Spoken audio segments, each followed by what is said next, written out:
একটা কথা আছে, ভাবিয়া করিও কাজ, করিয়া ভাবিও না। শুধুমাত্র পড়াশোনার জন্য যারা কানাডাতে আসতে চান, তাদের জন্য পড়াশোনা শেষ করে কানাডা থেকে চলে যাওয়া, এটা নিয়ে খুব বেশি ঝামেলা নেই।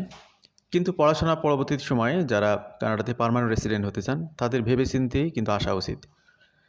অনেকেই শুধুমাত্র এমওআই দিয়ে আসতেছেন। আবার অনেকে আইএলটিএস স্কোরকে খুব বেশি পাশ কাটিয়ে যেতে চান।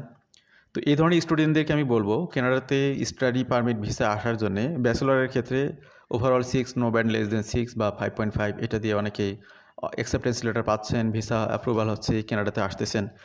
অনেকে মাস্টার্স প্রোগ্রামে যারা আসতেছেন 6.5, নো ব্যান্ড লেস দেন 6, তো এই ধরনের স্কোর নিয়ে আসতেছেন অনেক কষ্ট করে।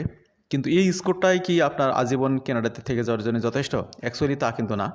এখানে আপনি কানাডাতে ল্যান্ড করার পরে ডে 1 থেকে আপনাকে সাইড বাই সাইড প্র্যাকটিস করতে হবে, যাতে করে আপনার ল্যাঙ্গুয়েজ স্কোরটা আরও বেশি ডেভেলপ হয়, যাতে ইন দ্য লং রানে আপনি পার্মানেন্ট রেসিডেন্ট হতে পারেন।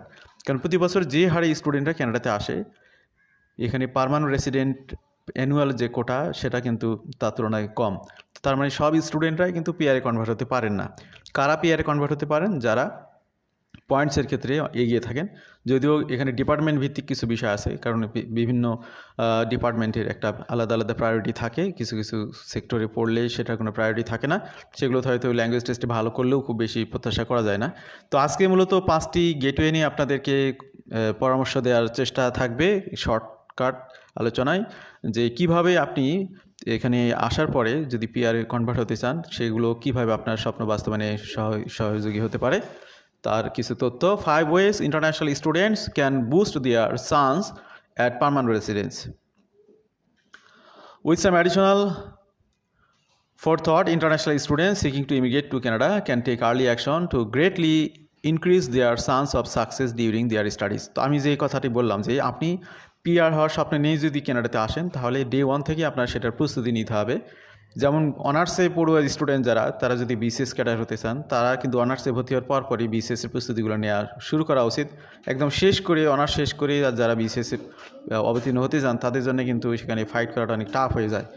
তো এই ধরনের বিষয়গুলো, যে শুরু থেকে প্রস্তুতি, একটু প্রস্তুতি আপনাকে ইন দ্য লং রানে আপনাকে কিন্তু অনেক এগিয়ে নিবে, এবং আপনি আপনার স্বপ্ন বাস্তবায়নে খুব বেশি আগে থাকবেন। Understandably, many international student on the study to immigrate track may be planning on